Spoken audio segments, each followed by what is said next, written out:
नमस्कार दोस्तों, आज हम बात करेंगे करंट अफेयर्स के कुछ टॉपिक्स के बारे में। तो पहला टॉपिक है ड्राइवरों हेतु दृष्टि परीक्षण, यानी सड़क सुरक्षा पर सर्वोच्च न्यायालय ने एक नियुक्ति करी थी समिति। तो उसके अवलोकन के अनुसार सड़क दुर्घटनाओं के परिणाम स्वरूप प्रत्येक वर्ष कितने लोगों की मृत्यु हो जाती है? 1.5 लाख लोगों की। तो राष्ट्रीय सड़क सुरक्षा योजना में ड्राइवरों के लिए क्या है कि दृष्टि परीक्षण यानी कि आई का आप वो कराएंगे परीक्षण, आई टेस्ट अनिवार्य किया गया है। स्वास्थ्य और परिवार कल्याण मंत्रालय के अनुसार यातायात सुरक्षा अनुसंधान समूह का मानना है कि ड्राइवरों के बीच क्या होता है, अस्पष्ट दृष्टि होती है, यानी कि उन्हें दिखाई सही तरह से नहीं देता। इसी वजह से ज़्यादातर सड़क दुर्घटनाएं होती हैं। जबकि ministry of health and family welfare ने इस कदम को मंजूरी दे दी है। सड़क परिवहन और राजमार्ग मंत्रालय को जब अपनी इस सड़क सुरक्षा गतिविधियों में नियमित दृष्टि परीक्षण को शामिल करना चाहिए। मोर्थ यानी कि ministry of road transport and highway ने वर्तमान में नेत्र जांच शिविर का आयोजन एक बार करता है। और मोर्थ द्वारा यानी कि ministry of road transport and highway द्वारा आयोजित स्क्रीनिंग कैंप में भाग लेने के अलावा साइट सेवर्स इंडिया भी है, जो पिछले 5 वर्षों में प्रमुख राष्ट्रीय राजमार्गों पर राही नेशनल ट्रकर्स आई हेल्थ प्रोग्राम नामक एक परियोजना चला रहा है। भारत के सबसे अधिक भूस्खलन प्रवण जिले कौन कौन से हैं? तो इसरो ने उपग्रह डेटा देखा तो उसमें देखा कि देश के उत्तराखंड के रुद्रप्रयाग और टिहरी गढ़वाल सबसे अधिक भूस्खलन वहाँ होते हैं। हाल ही में उत्तराखंड का जोशीमठ है जिसमें भूस्खलन का सबसे बड़ा मामला हुआ है।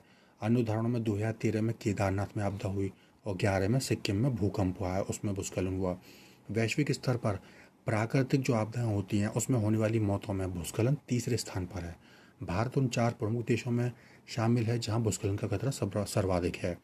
देश में लगभग 0.42 मिलियन वर्ग किलोमीटर भूस्खलन संभावित क्षेत्र है, जो देश के कुल भूमि क्षेत्र का 12.6% है।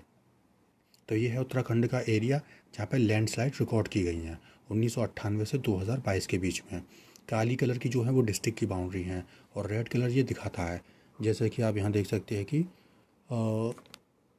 रुद्रप्रयाग इधर है और उत्तरकाशी ऊपर की तरफ है, टिहरी गढ़वाल। तो ये सबसे ज़्यादा प्रवण जिले हैं, यानी कि सबसे ज़्यादा संवेदनशील जिले हैं। H3N2 का प्रकोप, तो दिसंबर 2022 से जनवरी 2023 तक पूरे भारत में क्या हुआ? सर्दी हुई, लोगों को गले में खराश हुई, बुखार हुआ, थकान हुई।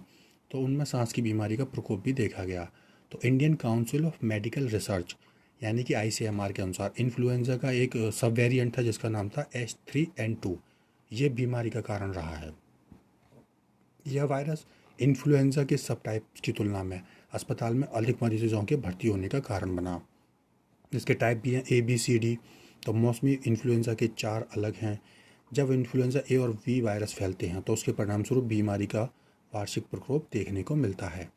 इन्फ्लुएंजा वायरस एकमात्र इन्फ्लुएंजा वायरस है जो फ्लू महामारी अर्थात फ्लू रोग की वैश्विक महामारी के रूप में पहचाना जाता है।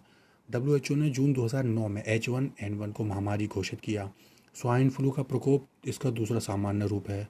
2009 से पूर्व influenza A H1N1 virus H1N1 महामारी का कोई भी मानवीय संक्रमण नहीं था।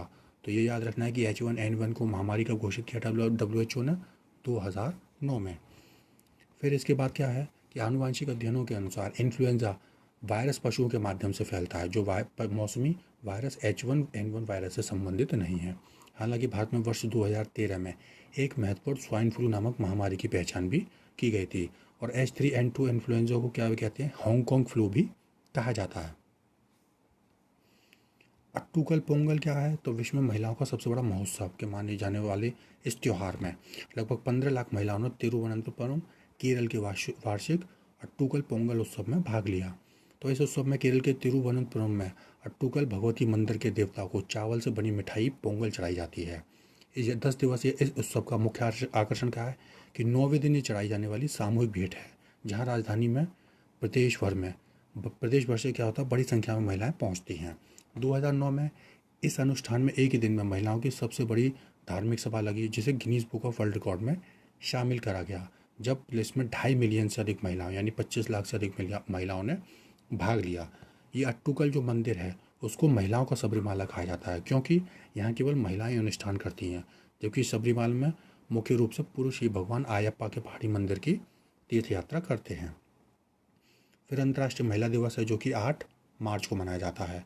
इसमें शामिल क्या क्या होते हैं? महिलाओं की उपलब्धियों का जश्न, महिलाओं की समानता के बारे में जागरूकता बढ़ाना, त्वरित लैंगिक समानता के लिए लॉबिंग और महिला केंद्रित अनुदान आदि के लिए धन उगाना।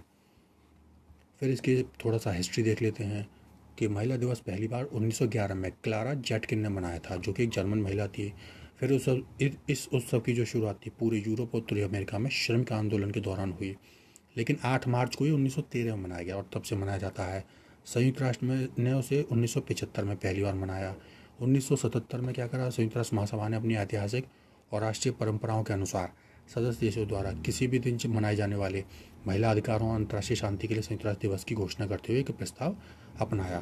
थीम क्या है इसकी? संयुक्त राष्ट्र के अनुसार अंतर्राष्ट्रीय महिला दिवस की थीम है डिजिट ऑल, लैंगिक समानता के लिए नवाचार और प्रौद्योगिकी। और इसका उद्देश्य लैंगिक मुद्दों को प्रकाश में लाने के लिए प्रौद्योगिकी के महत्व पर जोर देना है। तो थीम है आपकी बार की डिजिटल लैंगिक समानता के लिए नवाचार और प्रौद्योगिकी। तो ये थे आज के विषय। आज सभी का धन्यवाद।